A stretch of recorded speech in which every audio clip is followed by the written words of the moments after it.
Hey YouTube, welcome back to the channel. Donnie here. Well, I'm back from the 2025 Nashville National. Nope, not the National that's going to be taking place up in Chicago in a couple weeks, but the big card show in Nashville, Tennessee, also called the National.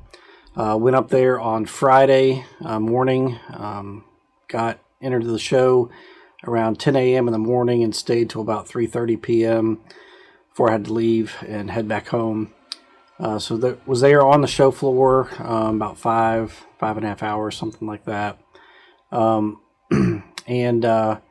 it was quite a bit bigger, I think, this time around. They had a lot more tables, had a lot of tables in a second pavilion there, but there was also a lot more Pokemon at the show. So a lot of the tables were Pokemon, but they had a fair bit of vintage tables, and of course a lot of modern, ultra modern dealers as well. But overall, I think that probably fewer vintage dealers than there were last time I attended, which was last year. I didn't go to the one earlier this year. The Nashville National occurs 3 times a year, so usually like in the spring, then the summer, then the fall.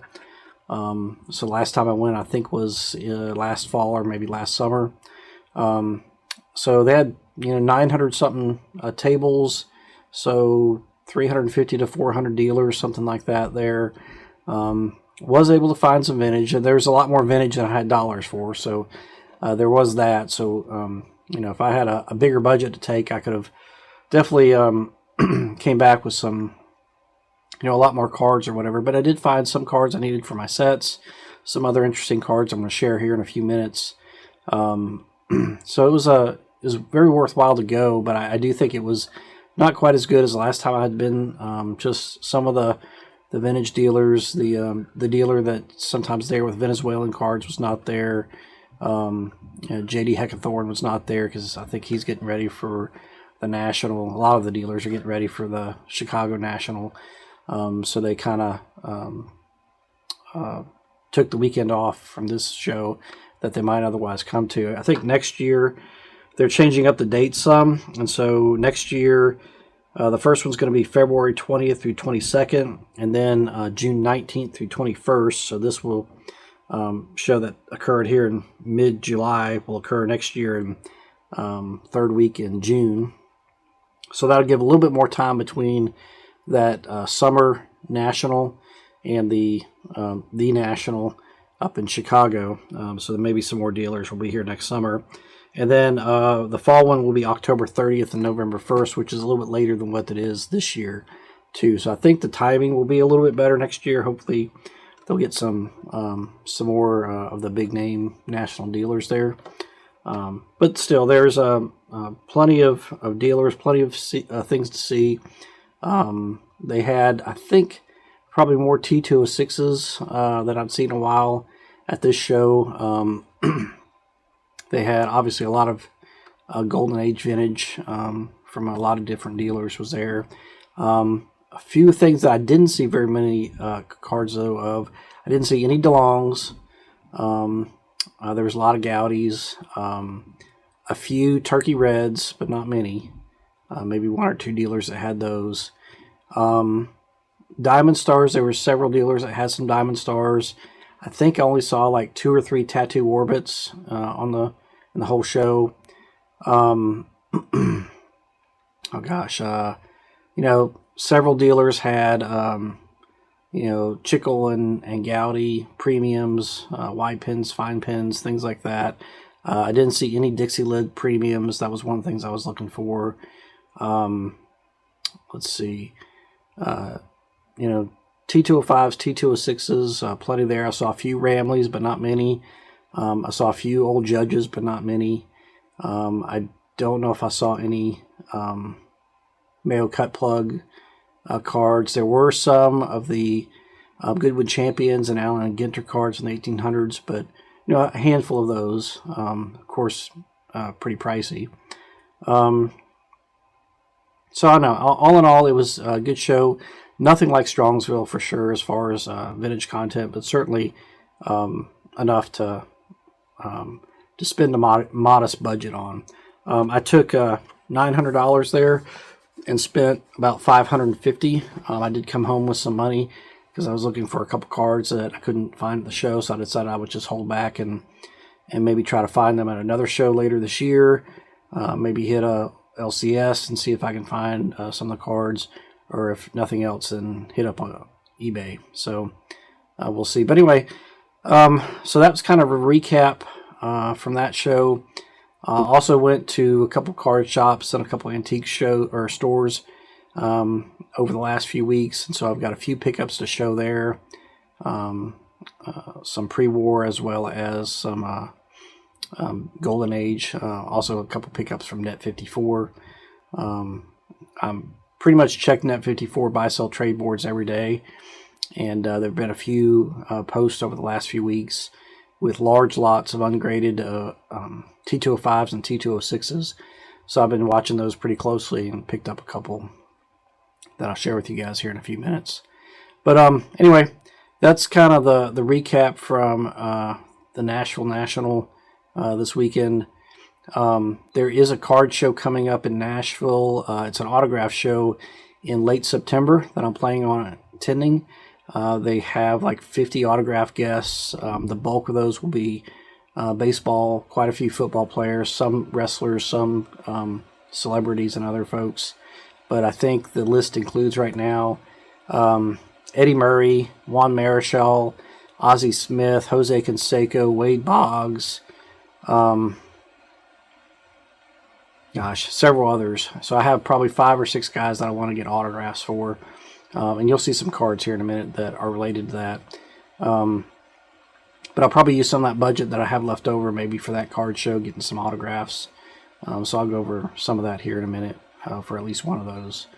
But anyway, so that's what I've been up to. It's been a while since I've done a video, so apologize for that. It's just been kind of crazy at work and here on the farm, trying to take care of stuff on the homestead. So, but try to do better. I do have a couple ideas for videos coming up here. A little bit of preparation work are required for both of those, so we'll see how quickly I can get those out. But do have some things in the works. But in the meantime, I'll just keep sharing cards as I pick them up. So that does it for now. Let me turn around the camera and we can start looking at some cards. Okay, first up are a few bargain bin pickups from the Nashville National on Friday. These are 1968 Topps game cards. So first have Sam Wynn.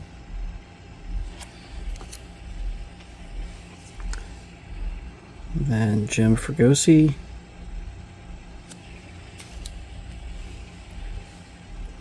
And Rusty Staub. So I haven't officially started that 68 Topps game set, but I figure for $1 to $2 each for those cards, those are kind of no-brainers. The next 4 cards are all Lou Brock cards to add to my Lou Brock run. So first up is this 1968 Topps World Series Game 1. Brock Sox 4 hits in the opener. And this card's a really nice shape. I think I paid maybe $4 for it, something like that. So pretty nice card for the Lou Brock run. And then the next 3 are all Kellogg's cards of Lou Brock. We've got 1970 Kellogg's. Couple little cracks there in the right border you see maybe. But other than that, pretty nice card. Little dirt or toning on the back. But again, for just a few bucks, I thought that was pretty good. And then I've got a 1976 Kellogg's. This one's in really nice shape. Lou Brock's smiling face there. He was always, at least whenever I saw him and when I met him at card show when I was a kid, smiling and friendly. So I'll put that one up here for you guys to see. And then I've got a 1978 Kellogg's of Lou Brock too.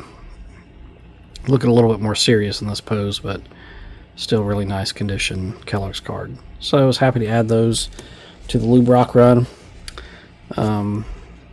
Getting close to being done with that, but there these oddballs, things like that for Kellogg's and others. I still have quite a few of those to pick up, but I think most of the Topps ones I'm down to just a handful needed. Next up is a card I picked up at actually an antique store. My wife and I went antiquing last weekend down in Cullman, Alabama, and this was at one of the antique stores, just a card box there I went through. But it's Ron Santo's 1968 Topps All-Star card, and it's in pretty nice shape. There's a back, card number 366, and this was $2.50. I also found a advertisement for a Kenwell baseball glove at this antique store that I bought in addition to this card. I'll try to show that on another video. I'm not sure if it's a reproduction or original Kenwell advertisement, but regardless, it's a pretty cool display piece, and it'll go in my card room once I get a chance to redo that.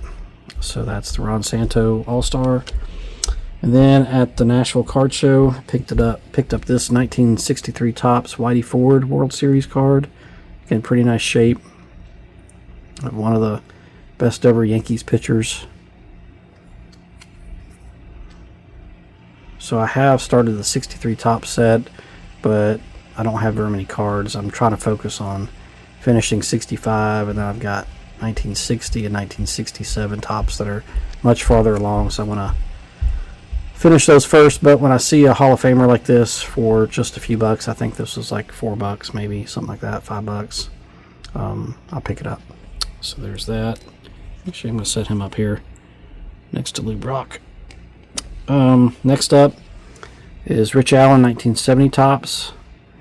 I think this one was $5. Pretty nice shape. I am working on the 70 Topps set. Got to finish the 75 set first before I finish the 70, but got the majority of the set from 1970 Topps. But I needed this one still, and it was really nice shape for pretty inexpensive, so that was a good pickup. Next one was a card that I picked up in a card shop in Cullman, Alabama. When my wife and I were antiquing, drove past the card shop and just kind of on a whim went in there to look for a few minutes and dug through a vintage value box that they had and found this 52 Topps Don Muller. But the reason I got it was because of the sample stamp up there in the top right. I have seen other 52 Topps with a sample stamp on them, but I don't know where they come from. It's not a salesman sample, at least not the official salesman sample card, because it has a regular black back on it. Whereas the salesman samples came in like 3 card strips, and they have a totally different back on them.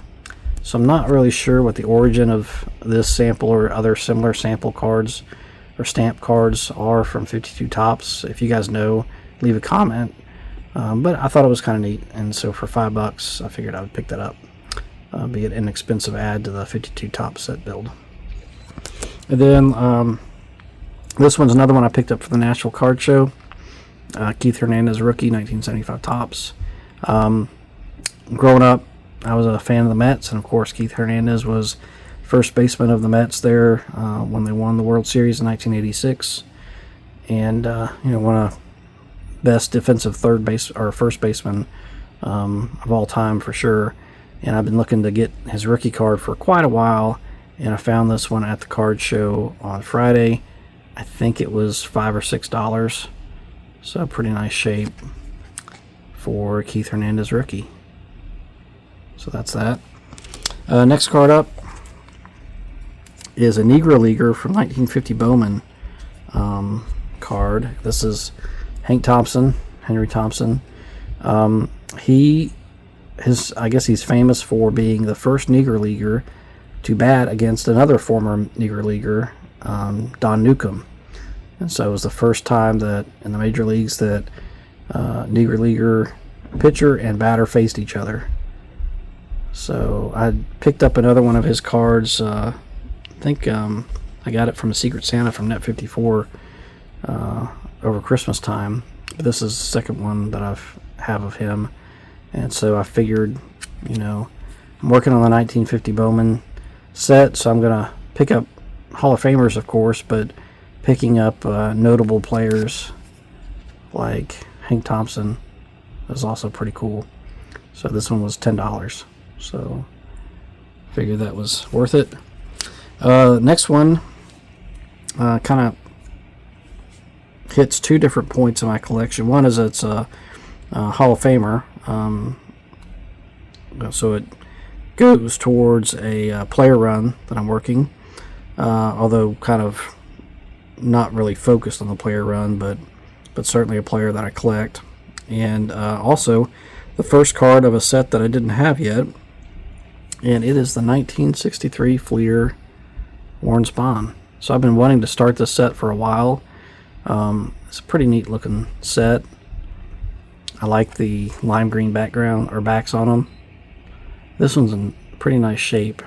This had a $25 price tag on it. I got it for $15 from the same dealer that I bought the Topps Game cards from, and I think one of the Lou Brock Kellogg's cards in a bundle. But anyway, really nice shape Warren Spahn card, 63 Fleer, so that hits a type card kind of check for me, as well as start of a set build, as well as Hall of Fame player run. Next card I've been looking for a long time, really hard to find centered, but I found this one. This dealer had a few of these different prices. This was not the highest price one he had, but it was overall, I think, the nicest looking card. And the reason I got it is because I'm planning on getting it autographed in September at the Nashville autograph show. And it's a 1979 Topps Ozzie Smith rookie card. So you can see it's pretty nice shape. I'm guessing it would grade a 6, something like that, if it were graded. So I'm going to get Ozzie Smith to autograph this, hopefully, when he comes in September. And then we'll see if I submit it into PSA to get it graded and authenticated through them, or if I just leave it ungraded. But I've been looking for this for a while. I had bought another one a couple years ago, and it ended up being a miscut, so they wouldn't grade it. So I'm hoping this one will work out just fine. So I'll save that, get Ozzie to autograph it, and that'll be an autographed Ozzie Smith rookie card for my collection. So I was pretty excited about that. This one had a price tag of $50 on it, and I think I got it for $45. So pretty reasonable, I think. Let's see, next three are pre-war. So this one is a player that gets a lot of attention from the T206 set, but he's not a Hall of Famer. But he's highly collectible, so his cards usually go for, kind of a premium over other commons. And I found this one at the Nashville card show in a box with all kinds of other similar T206s that the dealer had picked up in a collection buy, and the price on it was $40. So I thought, for $40, even though it does have a Piedmont 350 back, which I normally don't buy anymore because I'm looking for off backs, I thought for $40 and this player, it was worth it. And it's the T206 Dummy Taylor. So, I mean, look at that green. Beautiful green color still in the background. Obvious edge and corner wear on this. The Piedmont 350 back has a little bit of a, looks like an ink stain or something like that on the top right, but that's okay. For $40 for a Dummy Taylor card that normally go for quite a bit more than that, I'll take that. Maybe one day I'll find an off-back version to upgrade, but until then, this will go in the display case next to my Pfeffer and Gandil and some of the other non-Hall of Fame players that are notable from the T206 set. So we'll put him maybe right here, see if he'll stay up there. There we go. Next two are actually pickups from Net54. This guy posted a whole bunch of ungraded T205s, and I was going through them. I was going to pick up 2 cards from the Giants team set because I am working, well, kind of starting a Giants team set from T205. And so I was going through and had a couple picked out, and I started going through all the players, looking them up on Baseball Reference, and ended up pivoting a little bit, but I still did end up getting one Giants card from his listing, and that is the Al Bridwell T205. And so this card is a a little bit of edge wear is pretty typical for T205s, but pretty nice looking card. Great color still. No real creases. In the back is a Piedmont back. The T205s are so nice because they give the little bio there and some stats for the last 3 years. But anyway, so I thought that was a pretty good find. I think it was $60 for that. And then the next one, like I said, I was going through the Baseball Reference of all the players that he had in his T205 listing, and this one came up. And obviously, I think you guys will recognize the name, although you won't recognize the name for this card. But it's Sherry McGee, and most everyone knows of the famous Maggie error card in T206s, where his last name is spelled with an IE rather than an EE. But if you look up his stats on Baseball Reference, a little bit of bio, he was actually a pretty solid player. I think his WAR is up in the mid-50s, something like that. So he was, a star of the day, very solid player, possibly borderline Hall of Fame worthy, or maybe just outright Hall of Fame worthy. But this one was $70, and I thought for $70 to get a star player from the T205 set with a name that's pretty well known, I thought that was pretty good deal. So $70. It's a polar bear back. So again, you can see the stats in the bio there.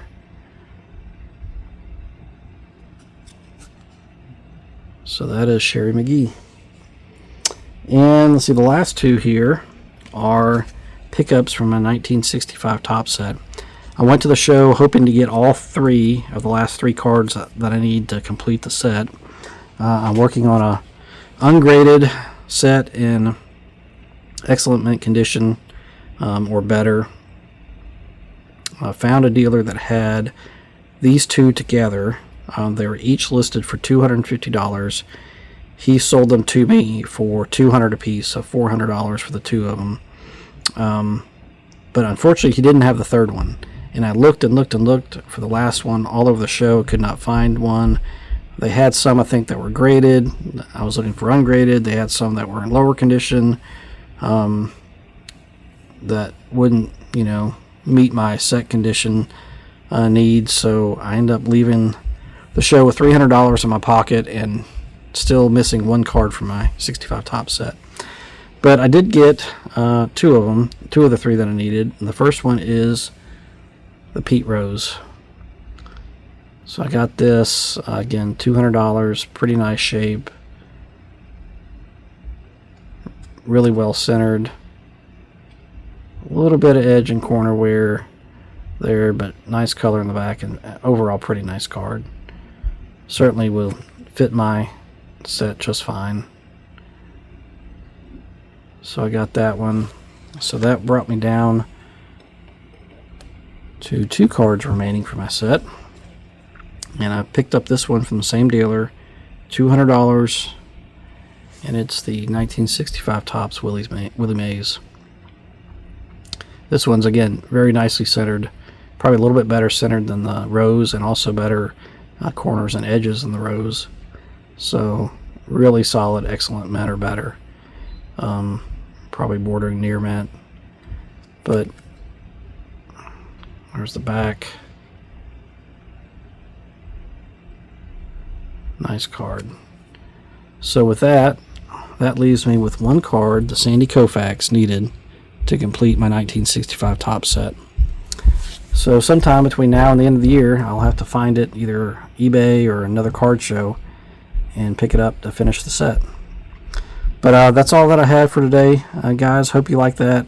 If you attended the Nashville National, leave a comment. Let me know what you thought of the show, any pickups you had. If you're going to the Chicago National here in a couple weeks, leave a comment. Let me know that you're going there too. I will not be attending the National in Chicago this year. I'll be sending my daughter off to college a couple weeks later, so I'll have 2 in college for the next 4 years. So financially, just can't stretch it for this year. Maybe in a couple years I'll get to go to the National, but for right now, the Nashville National is my national. That in Strongsville. But But anyway, if you're going to the Chicago National, leave a comment. Leave a comment letting me know what cards you're targeting there and so forth. If you haven't subscribed and you enjoyed the video, please subscribe. Leave a like if you will too.